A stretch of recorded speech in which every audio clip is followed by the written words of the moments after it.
Sa mga kapatid nating may outing ngayong tag-init, sobrang ingat po dapat. 3 ang patay sa kabi-kabilang insidente ng pagkalunod.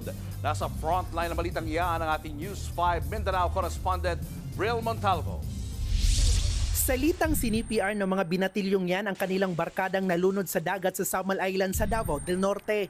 Ayon sa mga otoridad, naligo ang grupo sa malalim at delikadong bahagi ng dagat. Hindi umano napansin ng mga kasama ng biktima na nalunod na pala ito. Nakita na lang siyang palutang-lutang.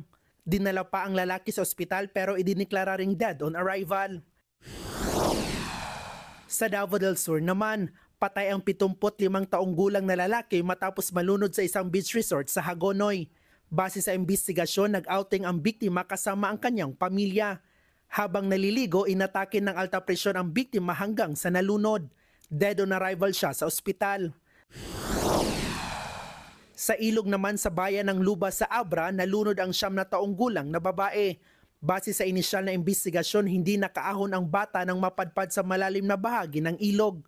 Itinakbo pa siya sa ospital pero dead on arrival din. Muli namang nagpaalala ang mga otoridad na magdoble ingat ngayong tag-init. Dumarami raw ang kaso ng pagkalunod dahil dagsa sa mga beach at ilog ang mga bakasyonista ang gustong mapreskuhan.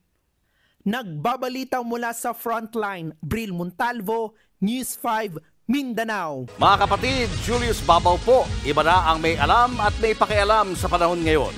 Para sa frontline ng mga balita, mag-follow at mag-subscribe sa social media pages ng News 5.